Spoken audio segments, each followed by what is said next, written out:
Start करें। चलो respond करो। क्वेश्चन नंबर 30th पे हमारी क्लास कल खत्म हो गई थी, है ना, ऑटोमेटिक डिस्कनेक्शन। चलो, which gas is mainly responsible for enhanced green house effect? चले बताएं। वर्धित ग्रीन हाउस प्रभाव के लिए मुख्य गैस कौन सी है? Green house effect, global warming बढ़ रही है ना, ग्रीन हाउस इफेक्ट का क्या असर है? ग्लोबल वार्मिंग इंक्रीज हो रही है, बढ़ रही है। तो कौन सी गैस है इनमें से जो कि एक ग्रीन हाउस गैस है? ग्रीन हाउस गैस कौन सी होती हैं जो ग्लोबल वार्मिंग बढ़ाती हैं? ओके, वेरी गुड रे। चलो,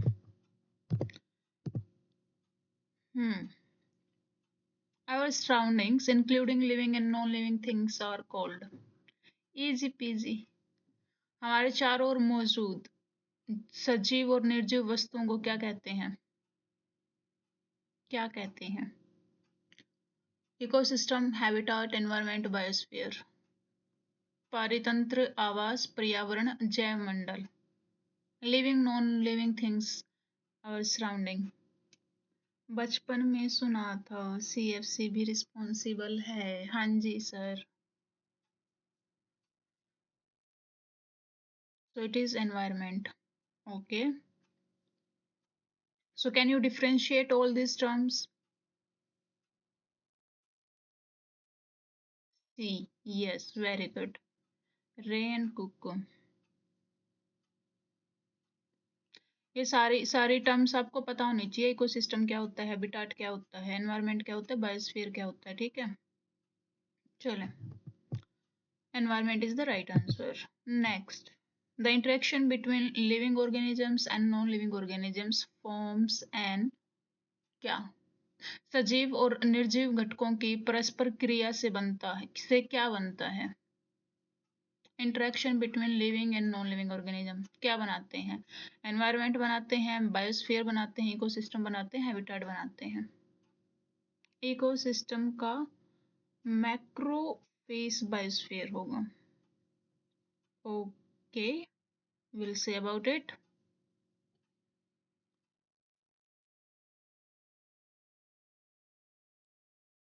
चलो बताएं, लिविंग ऑर्गेनिजम्स और नॉन लिविंग ऑर्गेनिजम्स की जो इंटरेक्शन होती है, सजीव और निर्जीव घटकों की परस्पर क्रिया जो होती है, उससे क्या बनता है? एनवायरनमेंट बनता है, बायोस्फीयर बनता है, इकोसिस्टम बनता है, हैबिटेट बनता है। Okay, you think its habitat. Anybody else? Respond करो, गलत सही तो कोई नहीं। चलो, the right answer is ecosystem. Okay, देखें हैबिटेट क्या होता है। वैसे एक्सप्लेनेशन के लिए मैं बनाऊंगी, बट यहाँ पे मोटा मोटा आपको बता देती हूँ, ठीक है। हैबिटेट क्या होता है? ये ecosystem, yes, Kuku, very good. Habitat आपका जो स्पीसीज स्पेसिफिक होता है, ठीक है। इकोसिस्टम में सारी चीजें आ जाती हैं। डिटेल्ड एक्सप्लेनेशन वीडियो में बनाऊंगी इसकी, उस टाइम पे हम डिटेल में बात करेंगे इनके बारे में, ठीक है।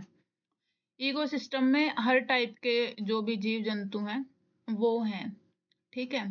इकोसिस्टम में हैबिटेट प्रेजेंट होते हैं। हैबिटेट जो इकोसिस्टम में, वो एक ब्रॉड टर्म है, ठीक है। हैबिटेट जो है वो इसके अंदर कहीं है। ओके, चलें next question. Which of the following is a component of natural environment? निम्न में से कौन प्राकृतिक पर्यावरण का घटक है? प्राकृतिक पर्यावरण का घटक कौन सा इनमें से? Component of natural environment. Roads, buildings, mountains, industries. बताएं।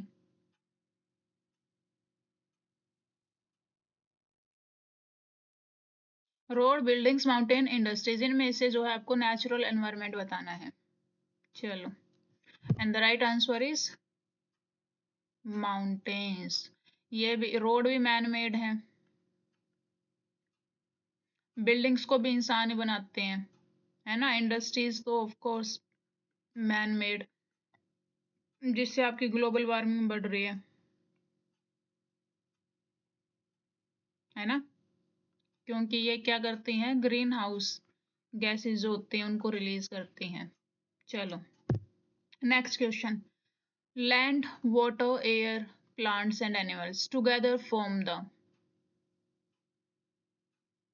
भूमि, जल, वायु, पौधे, पशु मिलकर क्या बनाते हैं? Human environment, human made environment, natural environment, cultural environment. इन सब से मिलके क्या बनता है? मानव पर्यावरण बनता है, मानव निर्मित पर्यावरण बनता है, प्राकृतिक पर्यावरण बनता है, या सांस्कृतिक पर्यावरण बनता है?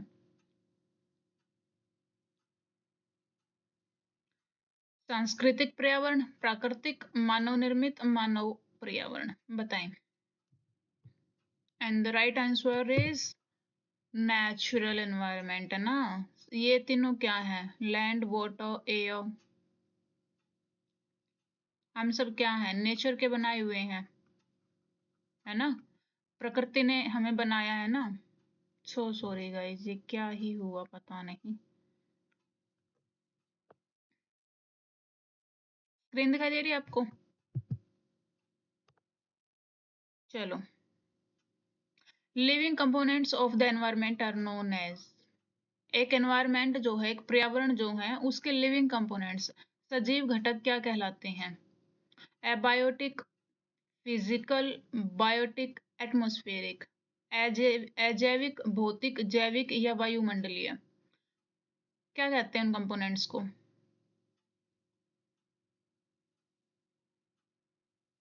Good, very good, Kuku and Ray, बहुत बढ़िया। चलो, and the right answer is biotic, है ना। सजीव हैं, जीव हैं, जीवित हैं वो, है ना। जैविक हैं वो। लिविंग कंपोनेंट्स क्या होते हैं? बायोटिक कंपोनेंट्स होते हैं, ठीक है। चलो, which of the following is an abiotic component. इनमें से कौन सा ऐसा है जो कि एबायोटिक कंपोनेंट है? Plants, animals, micro organisms and water. पौधे, पशु, सूक्ष्म जीव, जल। एबायोटिक कंपोनेंट कौन सा है? देखो, बायोटिक एंड एबायोटिक है ना। जो बायोटिक को हम लिविंग भी बोल सकते हैं। एबायोटिक ये आपका नॉन लिविंग। ए का मतलब नॉन होता है ना, जनरली। जिसके सामने ए लग जाए मतलब नॉन है, वो चीज वैसी नहीं है ना, उसका अपोजिट है। तो ये क्या है? Non living. तो right answer is water. Okay, क्योंकि पौधे भी जीवित हैं, एनिमल्स भी, माइक्रो ऑर्गेनिजम्स भी, ये सारे क्या हैं? ये लिविंग बींग्स हैं। ओके, चलो, the solid crust of the earth is called. पृथ्वी की ठोस ऊपरी परत को क्या कहते हैं? माइंड इट, ठोस, सॉलिड क्रस्ट की बात कर रहे हैं हम, ठीक है। एटमॉस्फेयर, हाइड्रोस्फेयर, लिथोस्फेयर, बायोस्फेयर, बताएं।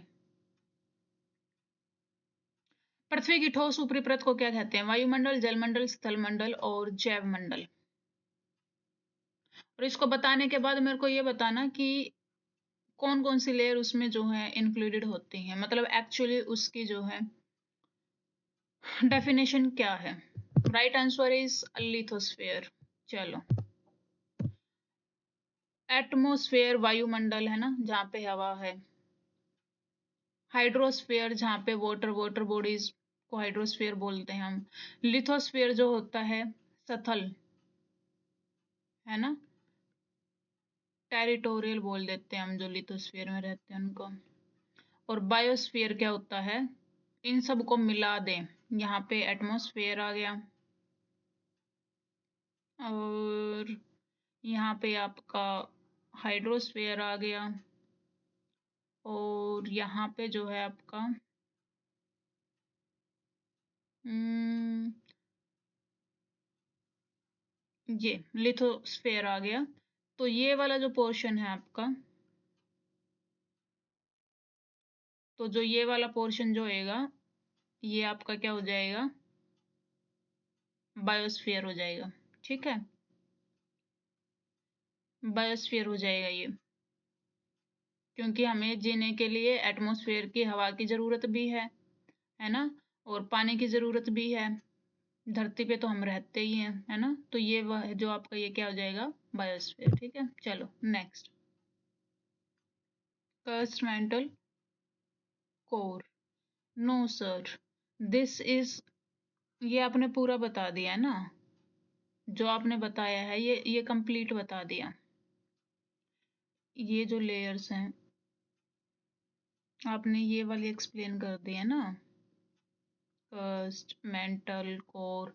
हम बात कर रहे हैं, गॉड ये क्या हो रहा है बार बार, एक सेकेंड। हम बात कर रहे हैं लिथोस्फीयर में क्या आता है, लिथोस्फीयर।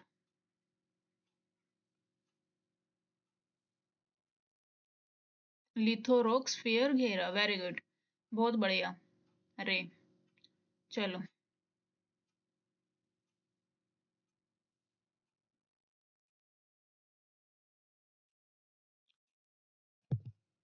तो इसका आंसर क्या है, जो भी वाटर बॉडीज जो होती हैं वो क्या होती हैं, हाइड्रोस्फीयर। हाइड्रो मतलब ही वाटर होता है, ठीक है, हाइड्रो का मतलब होता है वाटर। ओके, चलो, the blanket of air surrounding the earth, ये आपकी अर्थ है, इसके चारों तरफ हम मान के चलते हैं एक ब्लैंकेट है।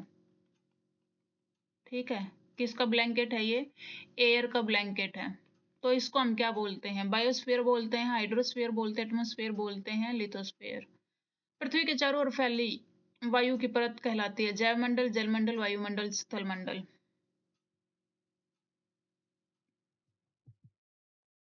तो आंसर इज एटमॉस्फेयर, वायुमंडल। ओके, यहाँ पे भी हमने बहुत सारी लेयर्स देखी थी, अलग अलग लेयर्स हैं, ट्रोपो, स्ट्रेटो, मेजो, फिर एक्सो में भी पहुंच जाएंगे हम, है ना। आप मेरे को इसके, अगर आपको पता है तो एटमॉस्फेयर की आप इस, ये जो ब्लैंकेट है एटमॉस्फेयर की, आप मेरे को हाइट बता दीजिए। Do tell me the height of atmosphere. Atmosphere जो है उसकी हाइट आप मेरे को बताएंगे। ये ज्यादा कहाँ पे होती है और कम कहाँ पे होती है, हाइट। हाइट की पहले तो रेंज बताएंगे आप मेरे को, ठीक है, और कहाँ पे जो है इसकी मैक्सिमम रेंज होती है और कहाँ पे मिनिमम होती है। ये एडिशनल क्वेश्चन है, ये आप मेरे को बताएं। चलो next question, the narrow zone where land, water and air interact to support life, वह संकीर्ण क्षेत्र जहाँ स्थल, जल और वायु मिलकर जीवन का समर्थन करते हैं कहलाता है, क्या कहलाता है, एटमॉस्फेयर, लिथोस्फीयर, बायोस्फीयर या इकोसिस्टम, बताएं। No no no no no no,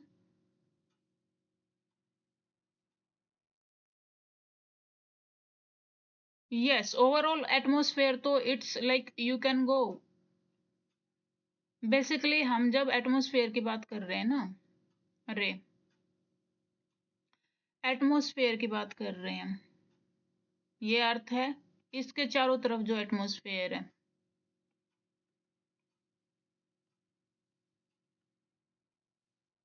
और बेसिकली हम बात कर रहे हैं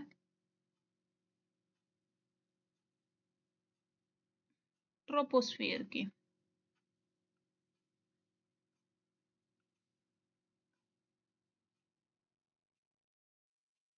ओके, एटमॉस्फेयर, सी, बायो, है ना। बायो अभी मैंने पिछले क्वेश्चन में आपको बताया था, बायो होता है, बायो का मतलब भी क्या होता है, जैव, मतलब लिविंग, और लिविंग बींग्स को, है ना, पानी भी चाहिए होती है, हवा भी चाहिए होती है और लैंड भी चाहिए होती है। ओके, चलो, building, roads, bridges and industries are part of, भवन, सड़कें, पुल, उद्योग किस पर्यावरण का भाग है, किस पर्यावरण का भाग है। रेंज इसकी वैसे तो 6 किलोमीटर से आप ले सकते हैं ना, 6 to 18 आप मान के चलें इसको। और अब मेरे को ये बताएं, जो ये 6 है, ये 6 कहाँ पे होएगी और 18 कहाँ पे होएगी? और अगर इसको मैं स्पेसिफिकली पूछूं तो पोल्स पे जो है वो कितना होएगा और इक्वेटर पे कितना होएगा, ये आप मेरे को बताएं। ये आप मेरे को बताएं। ये ह्यूमन मेड एनवायरनमेंट है ना, इंसानों ने बनाया है ये। चलो, human made. Which of the following is not part of human made environment? इनमें से कौन सी ऐसी चीज है जो इंसान ने नहीं बनाई है? ये आपके 7th क्लास के एनसीईआरटी के बेस पे क्वेश्चंस हैं। ओके, 7th क्लास के एनसीईआरटी बेस्ड क्वेश्चंस हैं ये। आगे आने वाली क्लासेस में आपके कंसेप्ट्स भी होंगे। 6 किलोमीटर तक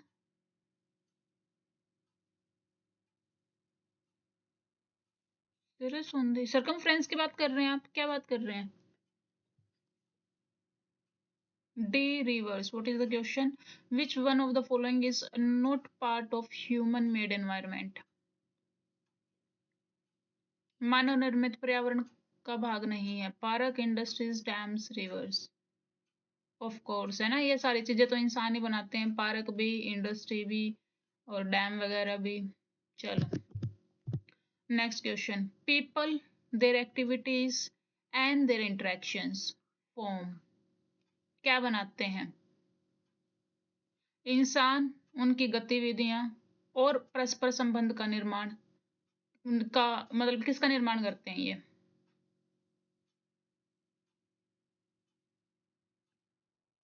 हैं, आंसर आ गया। अच्छा, क्लाउड्स की बात कर रहे हैं आप? हाँ जी सर।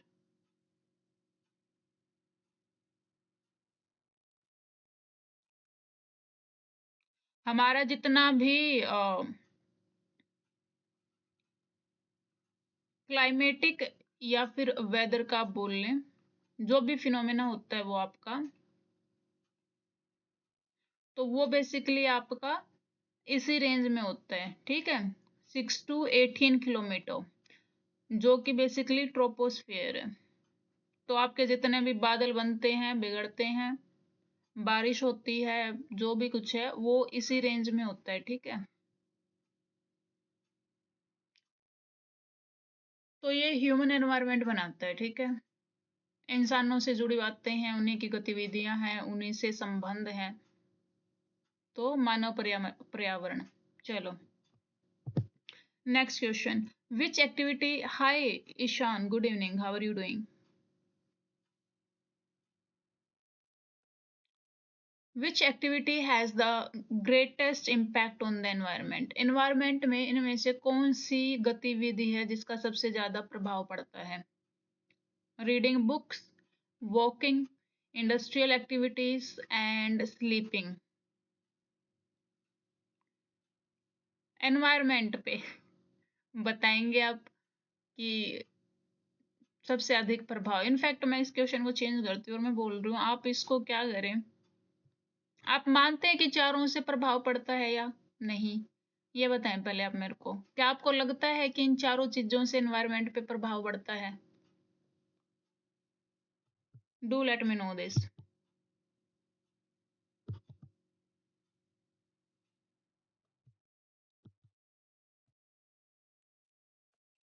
Yes, see. क्या इन सारी गतिविधियों का, या I go that, industrial activities, बिल्कुल सही। सी इज द आंसर, औद्योगिक गतिविधियां, राइट। अब मेरे को ये बताएं कि ये बाकी की जो 3 एक्टिविटीज हैं, क्या इनका भी एनवायरनमेंट पे इम्पैक्ट होता है क्या?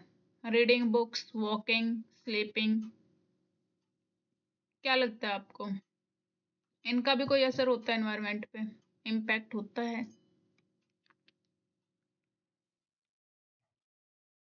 और हाँ तो आप मेरे को इनकी भी जो है इनकी भी आप जो है मेरे को एक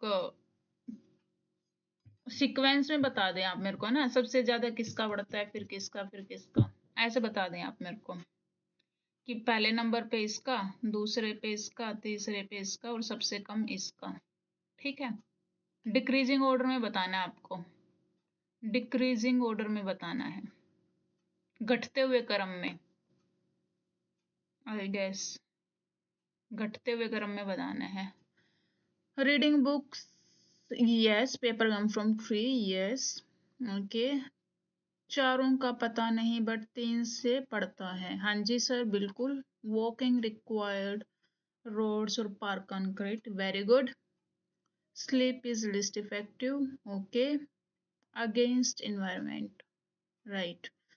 तो हम बात कर रहे हैं डिक्रीजिंग ऑर्डर की, है ना। तो सबसे पहले पे हमने क्या लिखा, सबसे पहले पे हमने मान लिया कि भैया इंडस्ट्रियल एक्टिविटीज है, ठीक है। अब सेकंड में क्या लिखेंगे, थर्ड में क्या लिखेंगे, फोर्थ पे क्या लिखेंगे। राम राम जी,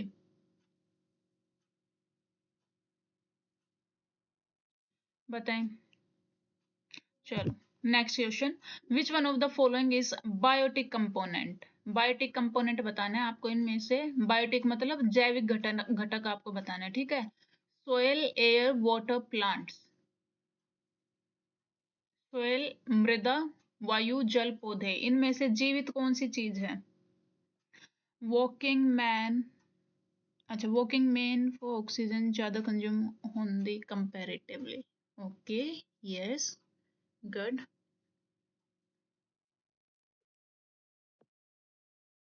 इनमें से जैविक घटक आपको बताना है, प्लांट्स है ना, पौधों को हम लिविंग बीइंग मानते हैं।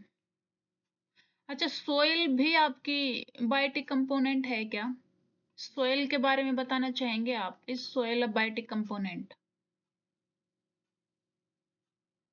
क्या लगता है आपको, सोइल बायोटिक कंपोनेंट है क्या।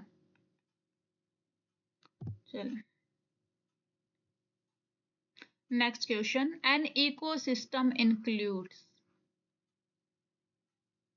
एक परितंत्र में क्या शामिल होता है, क्या शामिल होता है भैया पारितंत्र में, इकोसिस्टम में। Only plants, only animals, living non living components, only human beings.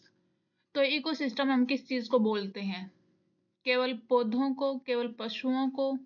Ecosystem अगर हम इसको मान के चल रहे हैं तो इसमें क्या होएगा, केवल पौधे या फिर केवल पशु या फिर लिविंग और नॉन लिविंग, सजीव और निर्जीव दोनों घटक, या फिर ओनली ह्यूमन बींग्स को हम इकोसिस्टम बोलते हैं।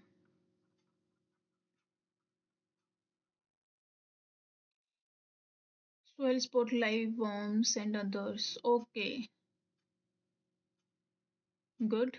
So do you think soil is a living component? Living, non-living, okay. Living, non-living, okay. C again, okay. Chalo ji. C is the answer. Which spheres provides minerals and land for human activities? कौन सा sphere है जिसमें हमें mineral और land जो है वो देखने को मिलती है। Atmosphere, hydrosphere, lithosphere and biosphere.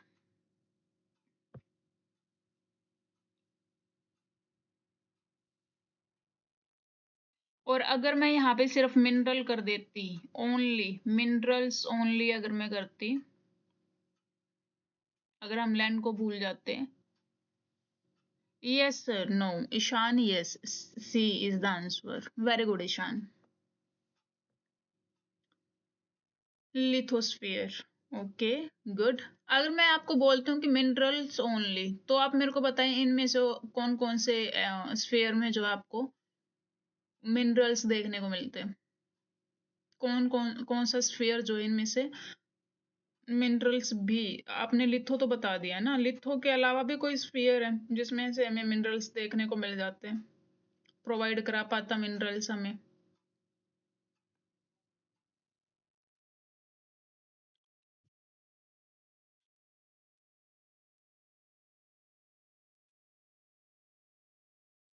Network issue,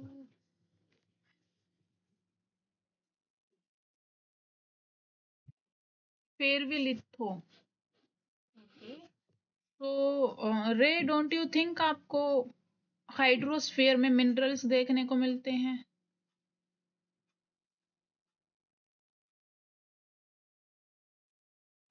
water के अंदर मिनरल्स नहीं होते हैं क्या?